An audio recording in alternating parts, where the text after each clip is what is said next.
Венецијанската комисија потврдила ќе му даде пријателски совет на уставен за законот за јазиците.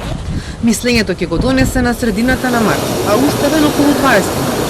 Ќе одржи подготвителната седница. Дали на неа ќе присуствува и представник на Венецијанската комисија? Председателот на уставен досега не добил одговор на оваа покана. Утре на состанок судиите ќе ја кројат и листата на експерти кои ќе окажат својот став околу спорните прашања. Судиката известител предложила 20 на професори по уставно и меѓународно право и поранешни суди за човекови права.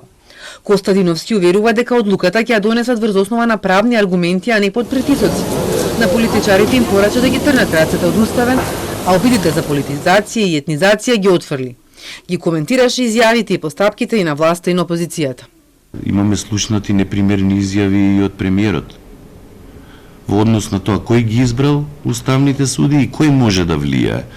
А за другите и ги видовме тука и тие изјави се стварно недолични. Тие немаат никаква врска со европски стандарди, со владење на правото.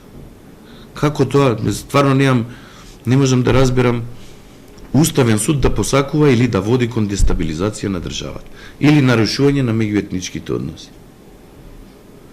Владењето на правото не може да повреди ничии чувства и права. Може да ги обезбеди само. Изјавите на албанскиот премиер Рама дека албанскиот јазик не е прашање за кое треба да одлучува уставен, но и на косовската председателка Османи за загрозување на правата на албанците во земјава не сака да коментира, сепак смета дека се непримерни и недостојни. Председателот на уставен вели дека подготвителна седница ќе има и ако дел од колегите повторно не дојдат, доколку се обезбеди кворум од 5 судии.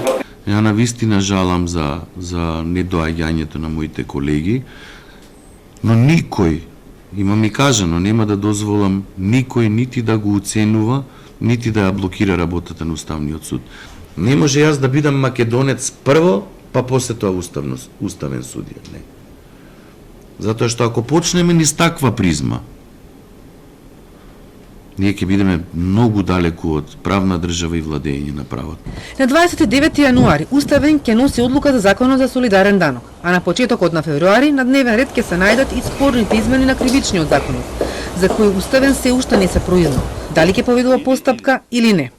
На годишната пресконференција Костадиновски кажа дека освен што изминатата година имале политички притисоци и влијанија, ја одбележале и реформи и новини. Го спомена новиот акт со кој се воведоа рокови за забрзување на постапките, но речи дека годинава што изминува била најефикасна во споредба со последните 5, со решени 248 предмети. Го истакна и судскиот активизам, со 67 одлуки по иницијатива на судот. Реагирал на неуставните и незаконските одредби, без оглед дали тие биле донесени